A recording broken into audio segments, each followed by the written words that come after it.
All right, we are still in Epiphany, but we have switched the series title to start looking forward to the end of Epiphany, which is Transfiguration Sunday. Transfiguration Sunday is when Jesus climbs the mountain. His clothes become dazzling white. There's Peter and James and John are there, and then all of a sudden Moses and Elijah show up, and it's kind of a big dramatic moment. God speaks from heaven over this moment, and so that's where we're headed towards. That's the end of Epiphany, the full revelation of God in the person of Christ. So that whole transfiguration moment is kind of where we're headed. So we just kind of switch gears, looking from backward to looking at that Epiphany Sunday, and to now forward, preparing for Transfiguration Sunday. Here's where we are on the You Are Here map for our liturgical calendar. We are moving through Epiphany, approaching Lent pretty quickly.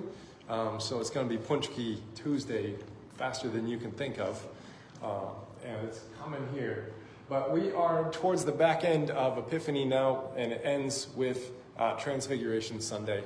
But Epiphany is that whole season about awakening. It's about realization. It's about revelation. It's about understanding who God is revealed in the person of Christ. And having that epiphany of that character of God that changes the way you live in the present moment. And so we go through this every year because we need fresh epiphanies, because we change, the world changes, and we need to figure out, like, how does this epiphany now apply to where we are today?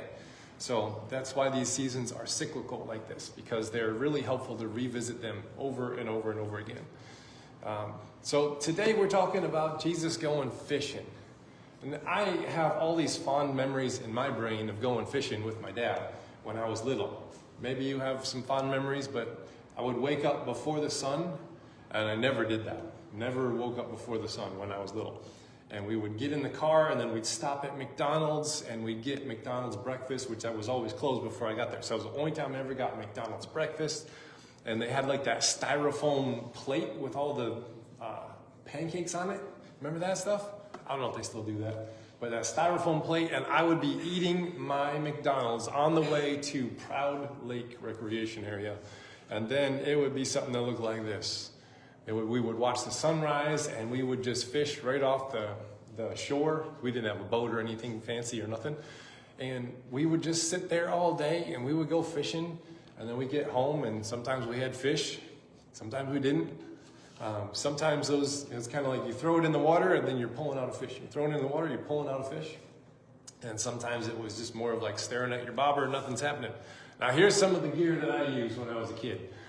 These are the ones that bring back the memories for me. When that original, you remember the Snoopy, the little short kids rod? Oh yeah, I had that. And the bobber. You need to have the plastic red and white bobber that kept it up, because how are you going to tell if you got a fish if you don't got a bobber? I see these guys out there with like rods, and they throw it, there's no bobber on it. I'm like, how do you know if you get a fish? When I was a kid, I had no idea how to lure fish or anything like that. It was just bobber fishing with earthworms.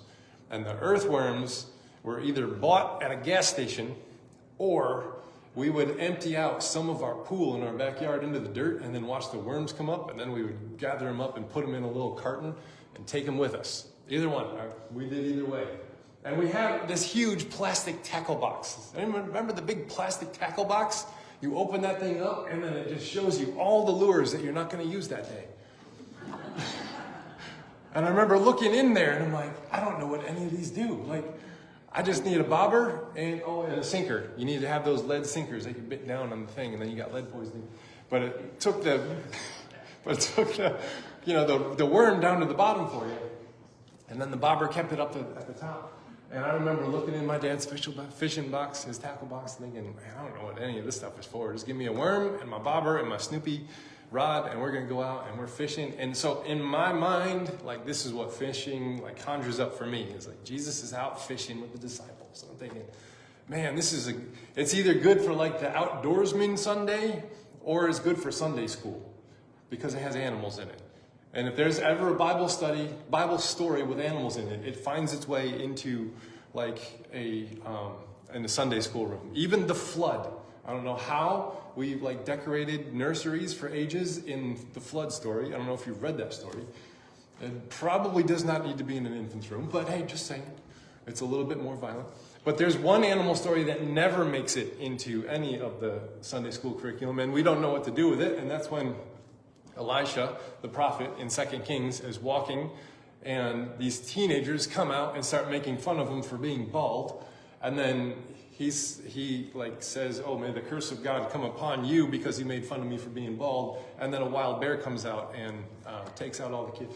It's a weird story. That one never made it into the kids' room for some reason. But hey, we are doing fishing today, and this is a nice Sunday schooly kind of a message, and it kind of like that conjures up all those good feelings from when I was a kid. But that also is the roadblock for this message, because here, fishing conjures up pleasant images in our mind that will get in the way of hearing the passage in its context. That is just kind of how it goes. I'm just going to say that's probably for every scripture we ever read. Like our modern day gives us a lens. Like we understand these things in certain ways that just didn't exist back then. But this one does in a different way. I have all these memories of fishing in tackle boxes. And, you know, these fishermen, the disciples, they're not on the shore with their bobbers and their Snoopy rods looking for bluegill. That's not how it worked. So we got to talk about fishing today. And so the first part to talk about is the boats. Because there's some boats that are in this story. Boats are cool, right? You get out onto the water and there's a boat. So we start off with this passage here. Once while Jesus was standing near the lake of, I don't know how to pronounce it, Gennesaret. The emphasis is on the wrong syllable. And the crowd was pressing in on him to hear the word of God. He saw the two boats there at the shore of the lake. The fishermen had gotten out of them and were washing their nets. He got into the boat, and the one belonging to Simon, and he asked him to put out a little way from the shore, and he sat down and taught the crowds from the boat. So this is kind of cool. There's a lot. He's by a lake, and all these people have come to hear what Jesus has to say. Remember, he just got kicked out of Nazareth for saying stuff. They didn't like what he said there. They kicked him out. So this is the next place. But all the other towns are liking what he's saying. So he's gathering a following. All these people are kind of pressing in on him. And he's kind of like barged his way into these fishermen's like work day is towards the end. And they're cleaning up their nets. And Jesus is like, I need a boat because I can't talk to all the people if they're all crowding in, and I'm like, now my feet are in the water. So he gets in a boat, goes out, and now he can talk to the folks. Now we have to make a distinction here about what we're talking about when we're talking about fishermen. We're not talking about recreational bobber fishing. We're talking about commercial fishermen. There's a big difference between the people up here that you see over on the lake over here, Sleepy Hollow. You see those guys there, you know, they got their bass boats and their trolling motors and they're out there doing their thing. That's cool. That's recreational. And then there's commercial fishing. And if you've ever seen like Deadliest Catch or something like that, like those are the kind of fishermen we're actually talking about. We're not talking about recreational fishermen. We're talking about this is my career. This is what I do for my job. And I go out and there's a way to do this. And so we're talking about commercial fishermen on the lake. They're gathering fish. They're going to sell those fish in the market, and people are going to be able to like have a meal that day. So people just don't go out and go fishing. Like this is their job. This is their career. They earned their right to be in these boats probably because their father was a fisherman and now he's passing the business on to them, kind of a thing. So this is what it looks like. Now, the kind of boats that they use, we weren't really sure like what they looked like until about 1986, and they actually found a first century fishing boat. It was like buried under this mud. They kind of unearthed it and they put it in a museum. That's it right there.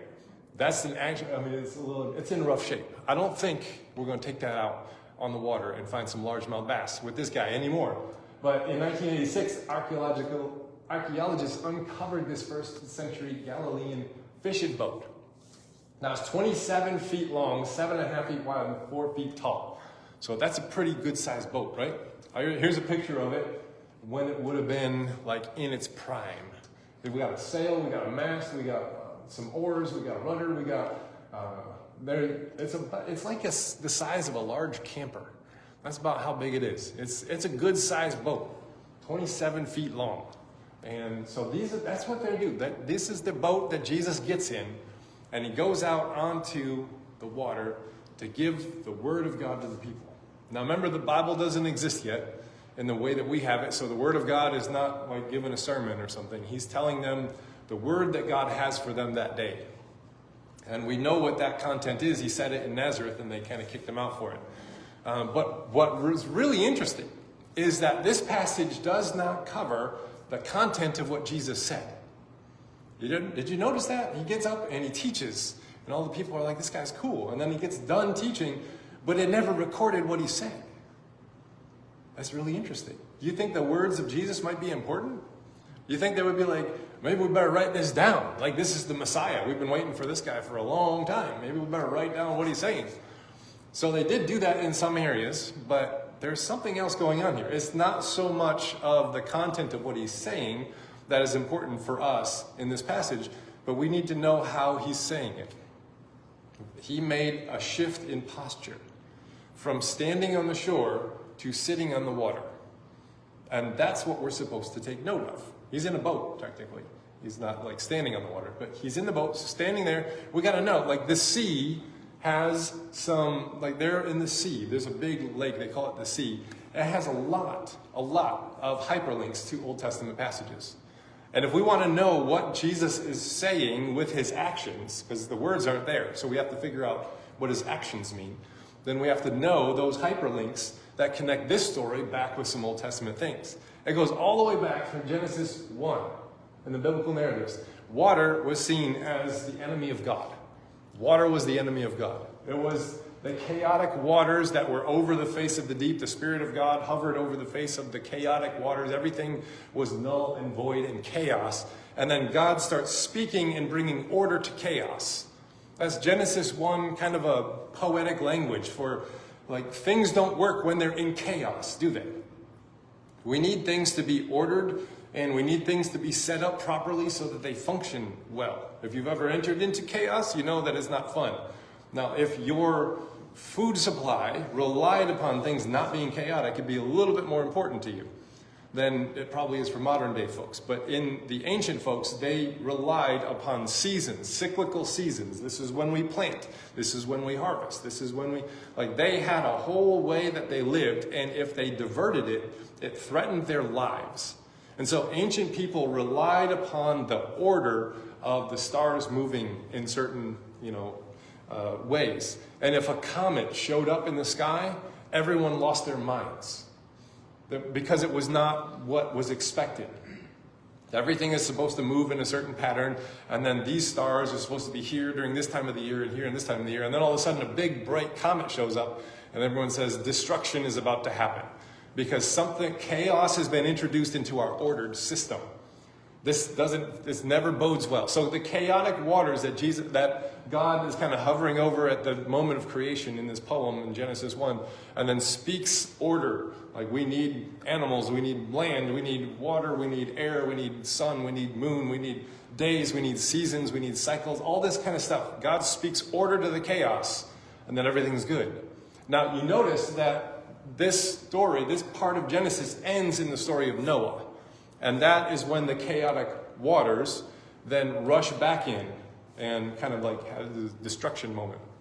So it's a narrative element that the first 9 chapters of Genesis is trying to say. God brought order to the chaotic waters. And then through man and humans being like disobedient and causing empires and injustice, all these chaotic waters rushed back in and destroyed everything that God brought order to. That's the message that first section is trying to give. Whether it's a historical event that actually happened is probably up for debate. But that's the message of the narrative of creation all the way to Noah's Ark and that flood moment. So the waters are kind of like the enemy. And Moses sees that. He comes up to the Red Sea in the book of Exodus. And God, the Spirit of God hovered over that water and then caused the waters to part. And then there's dry ground, and he walks upon dry ground. And then the chaotic waters then crash back over the enemies of the people of God, that empire system that kept them enslaved. So then the chaos comes down again. So we see that water equals chaos, and the land that God that's order, that's good. We need that kind of stuff.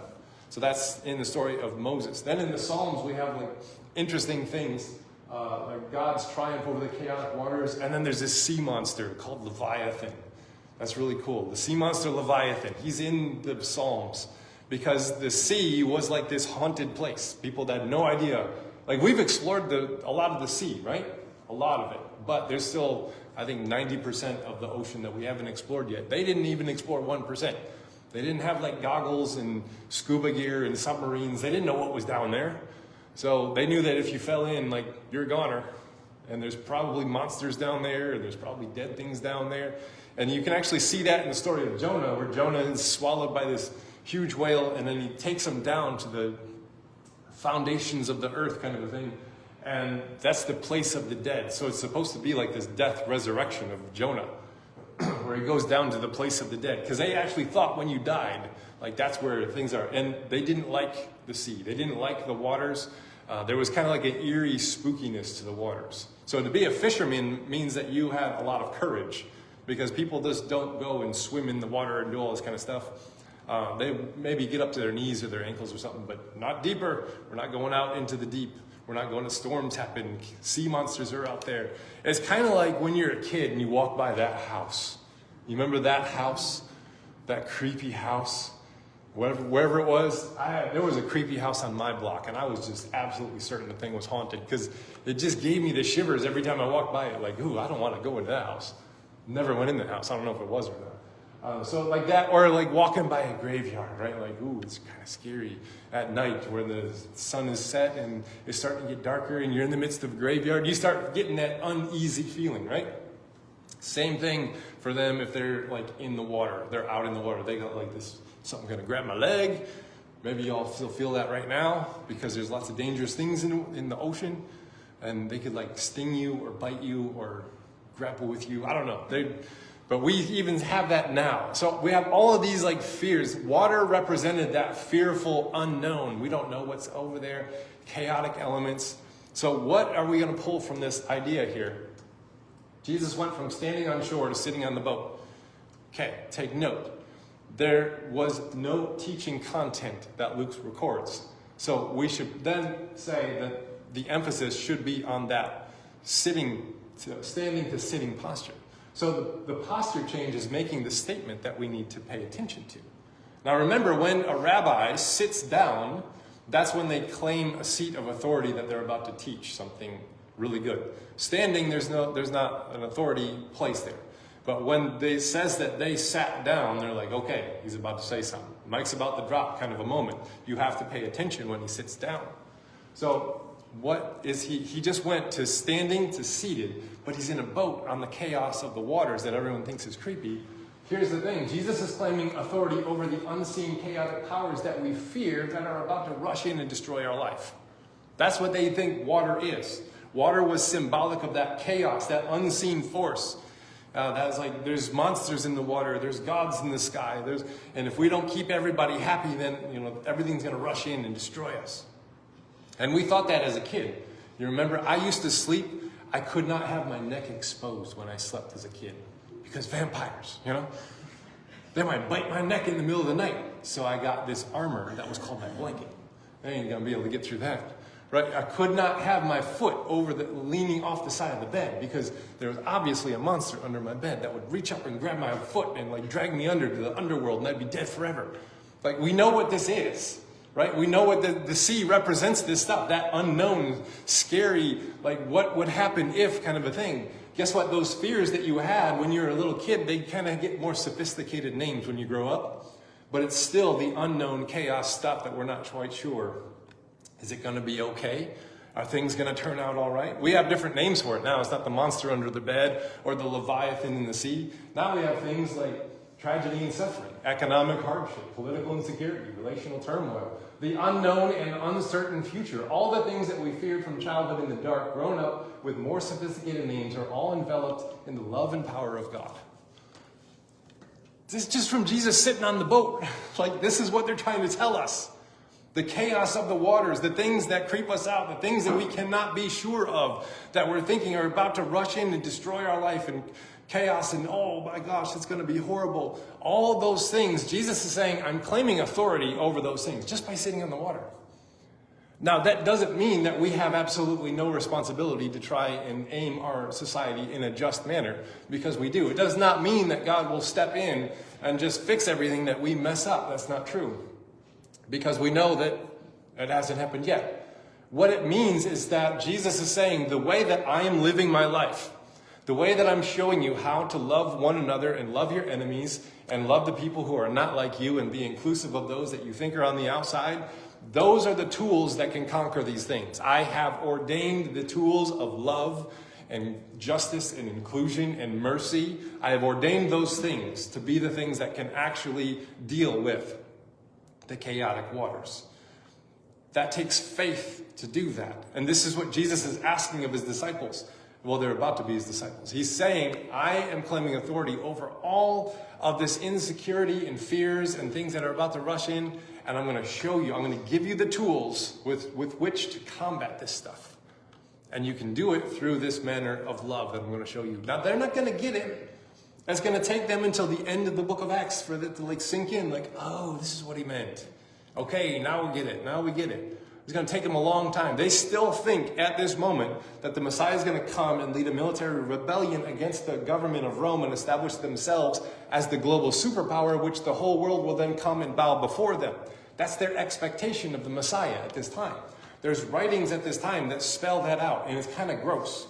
Some of the writings are we're going to come and lick the dust off of our feet. I'm like, ew, that's gross. And every man in Jerusalem will have 10,000 servants. This is language that they used for when the Messiah showed up. It was going to be a big dominant force, and we're finally subdue the whole earth under our leadership. That was the thing. But Jesus says, I'm not doing that. It's not the way to do it. That might keep evil at bay with violence, but it doesn't heal what's wrong with the world itself. And Jesus says, that's what I've come to do. And so he's ordaining these tools of grace and justice and love and inclusion as the ways to heal and fix the world. All by just sitting down in a boat to say something. But we don't hear the words he says because they're not written down. So we have to say, okay, now we got to talk about fish. We talked about the boats, what that meant. Now we got to talk about the fish. It says that when he finished speaking, he said to Simon, put out in the deep water and let down your nets for a catch. Simon answered, I worked all day. I worked all night long. I didn't catch anything. But if you say so, I'll let down the nets. When they had done this, they caught so many fish that the nets were beginning to burst. So they signaled their partners in the boat to come and help them, and they came and filled both boats so they began to sink. Now, we got to understand, what's going on in this passage. This is the way of fishing that we're talking about. Now, we're at the closing shift. Anybody have to do the closing shift? When I was a teenager, I worked in a restaurant, and closing time was oh man, if we could just get 90% of everything all cleaned up, and then nobody comes in the last 10 minutes, and we all get to go home early. And then someone comes in 5 minutes until closing and orders a big old meal, and you got to make a mess again and stay an extra 45 minutes. You're oh my gosh, I was about to go home. I wanted to go home. Now I got to stay till 2 a.m. It's kind of what Peter feels in this moment. I've been fishing all night. I didn't catch anything. Now you want me to go in deep waters and just let down the nets, and I just got them cleaned. I mean, we got to repair them. Got them all cleaned out of all the seaweed. I ain't got nothing to show for it. I'm just tired. But if that's what you want me to do, that's what I'm going to do. Now there's a semi-obedience here. Because the way that he's fishing requires 2 boats, but he didn't ask for the second boat. He's just saying, all right, I'll just show you that nothing's going to happen. Now there's a couple ways that they fish. There's the drag net, there's the cast net, there's the trammel net. This is how commercial fishermen fished in this area. Now the drag net is, you take a big net that's weighted on the bottom, buoyant on the top, you bring it out, and then you just drag it to shore. A lot of people require to drag it to shore. And then you see what you got out of the net. Now the trammel net requires a couple of boats. You see there's 2 boats on the water up there. You kind of let down it's weighted at the bottom, buoyant at the top. And what it looks like, the net, is kind of it's the mesh, there's 3 layers, and the mesh gets smaller and smaller as it goes. And so the fish kind of get caught in there.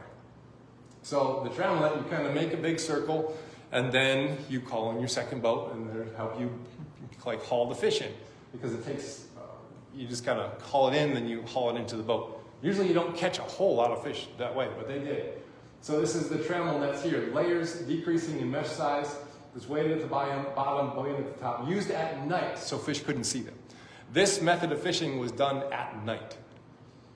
And so Jesus says, hey, it's broad daylight. Let's go out and fish. And these guys he doesn't know how to do this. He's telling me how to do my job. Like, he does not know that this is not the time when you do this trammel net fishing. We're supposed to do it at night so the fish don't see the net. He's like, we go out there, they're going to see the net and nothing's going to happen. But I'll entertain this guy. He'll be fine. I'll just go out there, let down the nets, do what I got to do, right? And then he used a partner boat to help haul in the catch. But he didn't call it a partner boat. But all of a sudden, all this fish came into the nets and they're hauling it in. It's breaking the nets, it's sinking the boat. They have to call for their partner, and then they're bringing their boat, and now it's sinking their boat as well. There's so many fish happening here. And I had a question. How much fish would it take to sink a boat that size? Anybody? I relied on someone else to do the math for me. Okay, so here we go. 35,000 pound capacity per boat. That's a lot. That's a lot of fish. Okay, we got to take away 500 pounds for people in gear. Each boat is 1,000 pounds. So to sink a boat, you need 34,500 pounds of fish times 2 boats. We're talking about 69,000 pounds of fish. Okay, this wasn't just a large catch. This was near 70,000 pounds of fish. That's a lot of fish. Isn't it a lot of fish? It's sinking the boats and breaking the nets. How much is that worth? Like, that's got to be worth a lot of money, right? Like, they don't catch this all the time. That's 15 years' wages of fish caught at once. I mean, just think, it's like winning the lottery. This is a lot of fish, and it is a lot of money. This is the catch of our entire life. Never happened before. We set out, and I'm like, I'll just do what you say, sure. I'll entertain this guy. He doesn't know how to fish. We're going to do broad daylight.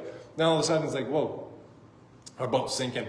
Let's call the other one. Oh, their boat's sinking. And they had to haul everything to shore in awkwardly. So, Peter's response echoes the prophet Isaiah, who said, woe unto me, a man of unclean lips, when he says, get away from me, I am a sinful man, kind of a thing. But he noticed that God has done something miraculous in this moment. And he didn't believe the words of Christ. He's like, I'll just entertain this guy for a while, and maybe he'll go on his way and leave me alone. He recognized that. And his confession, get away from me, I'm a sinful man, is not necessarily something that's derogatory towards him, because he's actually being elevated to the same status as the prophet Isaiah, who said the same thing. The prophet Isaiah was pretty cool, wasn't he? He wrote an entire large 66-chapter book of the Old Testament. So Peter owns up to his mistake, but Luke also elevates his status to that of the prophet. This is a really cool thing that's happening for Peter here. Humility is a cornerstone virtue of the spiritual life. Peter embraces humility in that moment. He says, I didn't see this coming. I didn't expect this to happen. I screwed up. Yep. Didn't believe. And now I'm being shown the errors of my ways. And this moment here is not a derogatory thing towards Peter. It's elevating him with the virtues of humility towards that next to the prophet Isaiah. So for us, we don't like the religious negative language, like repent, sinner, and all that kind of stuff, because there's all this trauma that gets added to that. But in these days, it was a little bit different. And it's actually an elevation of Peter's status by him saying these words. It's kind of like opposite of what we think. Last part, we're going to talk about the depths here. When Simon Peter saw it, he fell down at Jesus' knees, saying, go away from me, Lord, for I'm a sinful man. For he and all who were with him were astounded at the catch of fish that they had taken. 15 years' wages. And so were also James and John, sons of Zebedee, who were partners with Simon. And Jesus said to Simon, do not be afraid, from now you will be catching people. When they had brought their boats to shore, they left everything and followed him. They left everything. Everything. Not just boats, not just nets, but 15 years' wages of fish that they just caught. Everything is included in that statement. That's a big deal, isn't it?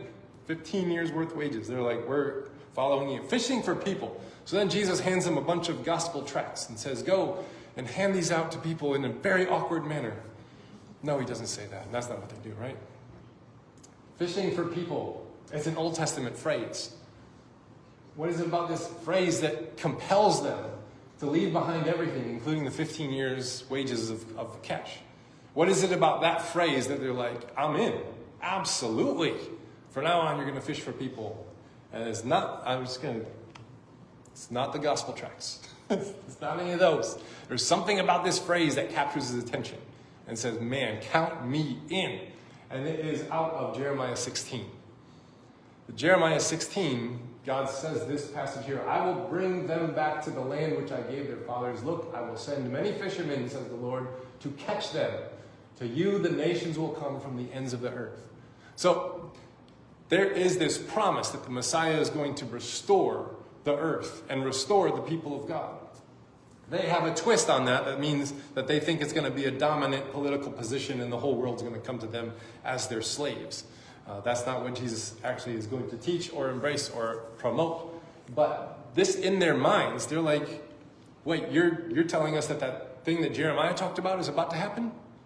You mean that promise that's 600 years in the making is about to be fulfilled? Yeah, let's count me in. There is a promise that God is going to set things right. And yeah, I'm sure that things are not set right in this moment. And they're like, count me in. I am ready to go. Give me my 10,000 slaves. Jesus is going to correct that. But it's going to require an entirely different paradigm shift that takes the whole book of Luke and half the book of Acts for them to figure out. This is about opening up the invitation of God to the entire world. Not about giving you the dominant position that everyone comes and bows before you and becomes your slave, kind of a thing. But they make that journey. It takes a long time for them to change their minds about things, but they do end up making that journey. And it takes all these ups and downs. But they're starting to see it. They're starting to feel it. So the inclusion of the outsider and not the subjection of the outsider is what they need to see. And they're going to. It's going to happen. By the book of Acts, they're like, I guess everybody gets the Holy Spirit now. I guess when Amos said the Spirit will be poured out on all flesh, I guess it meant all flesh. And everybody's included. And that was a big paradigm shift for them, who thought that they had the exclusive rights to pass out, divvy out the truth to those who are on the outside. So here, Peter is going to have to fish the depths of his own soul to encounter his own darkness in order to make God's dream happen. And it's going to require him to say, you know what, I have been xenophobic, I have been racist against Gentiles, I have been exclusionary towards people who I think are in rich, powerful positions and I hate them. And I have all of these things. And in order for me to let God's dream of the whole earth experiencing the kingdom of God happen, I need to then delve the depths and say, who is it that I hate? Who is it that I can't stand? Who is it that I despise? Who is it that I think is on the outside? And what would happen if I learned that God included them? And if you have a little elation, like, yay, they were included, that's a good sign. If you have I can't believe they were included, then that's work to do in your own heart. So some reflection questions to think about this week. Who would I like to see liberated? Who would I like to see subjugated? That's going to be a very good clue as the inner depths of where you need some work. And I have been doing that in my own heart this week. And I'm like, I've got answers to those questions. And I've got a lot of work to do in my own life. So here's a spiritual practice to help you do it. Who is the hardest person for you to love? And think about why this week. Try to imagine them happy. That's hard, isn't it? Think about the hardest person for you to love. And then think about them being happy. And then delve, what does that spark in me and why? What is happening on the inside of me when I think of this person that is the hardest for me to love as being happy? Think about that. All right, our benediction is Psalm 138 by Malcolm Guite. And it goes like this. Great Babylon will fall, and we will awake. One short sleep past, we wake eternally. And even now, the poets rise and shake up a little, waken us to see the loveliness and wonder. Turn our eyes towards your temple and the mystery which lives within us and will also rise and dawn upon the world. The poets sing. They sing, and in their singing make us wise. Though I am in the midst of troubles, bring me through them with your mighty hand. Restore me and refresh my soul, that I may sing with all the poets, those who came before and stand before you now, and those who call this very night to worship and adore. Psalm 138 by Malcolm Guite.